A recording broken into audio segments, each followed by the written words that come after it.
Anda menyaksikan Headline News. Irwan Huta Galung, 53 tahun, korban mutilasi pemilik depot air isi ulang di Tembalang, Semarang, Jawa Tengah, dikenal galak oleh tetangganya.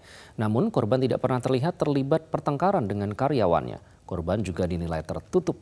Informasi selengkapnya akan disampaikan Reda Pulpi dan juru kamera Novia Andriana dari kota Semarang.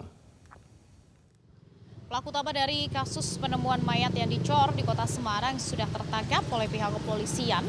Dan ini merupakan karyawan dari korban yang bermotif sakit hati dan merasa dendam karena kerap dimarahi bahkan dipukuli oleh korban. Nah, saya akan mengajak Anda untuk berbincang dengan tetangga korban, tepat ada di seberang tempat kejadian perkara, seperti apa keseharian dari korban dan juga pelaku. Ada Mas Niko. Halo Mas, halo. Saya ingin tanya ini, kalau Mas Niko ini kan rumah cukup berdekatan ya, berseberangan dengan toko milik korban. Sebenarnya seperti apa keseharian korban dan juga pelaku, Mas? Menurut aku ya, kalau aku lihat tuh sebenarnya biasa aja, Mbak.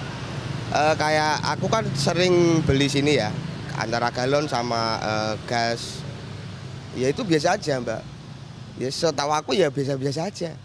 Soalnya juga di sini kan rame juga ya, Mbak ya. Mungkin kalau ada lagi bertengkar atau gimana, mungkin aku nggak kedengeran, Mbak. Tapi dari korban sendiri begitu, Pak Erwin sering berkumpul dengan warga atau enggak, Pak? Kalau itu kayaknya dia tuh agak tertutup dia. Dia orangnya tuh pekerja keras, jadinya kurang sosialisasinya kurang. Kalau Mas Hussein sendiri bagaimana? Kalau Hussein malah tertutup lagi, Mbak. Tapi dia seringnya tuh tongkrongnya di nasi kucing sini, di situ. Berarti jarang bertemu begitu ya kalau Mas Niko. Nah, Mas Niko, kemarin kan saya sempat berbicara dengan tetangga sebelah begitu. Katanya Mas Hussein ini terlihat sering lebam-lebam, kemudian dipukuli oleh korban. Ini kalau dari Mas Niko sendiri mengetahui atau tidak? Kurang mengetahui, Mbak, kalau itu, Mbak. Soalnya yang biasanya kalau aku beli gas tuh yang ambilkan tuh bapaknya. Seringnya bapaknya, gitu. Tapi kalau soal pertengkaran, kemudian ada suara-suara gaduh dari Mas Niko sendiri bagaimana? Ya itu nggak kedengeran, Mbak. Soalnya kan ini ramai banget ya. Jadi nggak kedengeran sama sekali. Aku juga nggak curiga dan nggak nyangka juga. Kalau tetangga sekitar sempat ada yang berbincang dengan Mas Niko begitu ya, mengobrolkan mungkin ini pemilik dari Arga Tirta ini agak kasar atau bagaimana gitu, sempat ada dengar-dengar atau nggak, Mas? Kalau dengar iya sih ya. Katanya ya agak galak sih, agak galak. Tapi kalau masalah fisik aku kurang tahu ya, Mbak ya. Cuman gitu-gitu aja sih. Kalau toko ini sendiri sudah berdiri sejak kapan, Mas? Kurang lebih hanya mau 2 tahun, Mbak. Ya pokoknya setahun lebih lah. Udah lama ya, Mbak. Baik, terima kasih Mas Niko atas waktunya.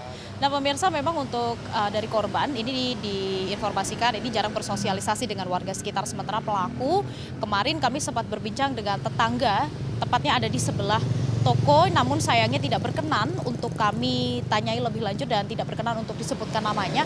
Ini menyebut bahwa Hussein atau pelaku ini sempat bercerita bahwa dirinya sering dipukuli, kemudian dimarahi karena hal-hal kecil, bahkan sempat terlihat wajahnya lebam-lebam ini karena tindakan dari korban. Kemudian Hussein merasa sakit hati dan dendam, ingin membunuh korban dan akhirnya korban pun dibunuh dengan cara yang cukup keji. Selain itu, Hussein juga mengaku bahwa korban yang merupakan majikannya ini juga kerap mengancamnya sehingga dia tidak diperbolehkan untuk keluar dari pekerjaan. KTP-nya ditahan, kemudian diancam akan dibunuh jika Hussein ini nekat keluar dari pekerjaannya. Namun hingga saat ini masih terus didalami oleh pihak kepolisian mengenai sebenarnya ada berapa pelaku, meskipun sampai saat ini masih ditetapkan pelaku tunggal yaitu Hussein, karyawan dari korban. Sementara untuk pemilik angkringan sementara statusnya masih saksi. Namun kembali lagi masih didalami oleh pihak kepolisian apa sebenarnya peran dari pemilik angkringan, apakah memang benar-benar membantu atau hanya sekedar ikut menikmati uang hasil curian dari Hussein sekitar 7 juta rupiah. Setelah melakukan pembunuhan, uang tersebut digunakan oleh Hussein dan juga pemilik angkringan ini untuk bersenang-senang pada malam itu masih terus didalami oleh pihak kepolisian, namun memang sudah dikonfirmasi secara resmi bahwa motifnya adalah dendam dan sakit hati. Bahkan pelaku juga menyebut bahwa dirinya tidak merasa menyesal dan justru puas dengan tindakan keji yang sudah dilakukannya. Dari Kota Semarang, Raida Pulpi, Novia Andriana, Metro TV.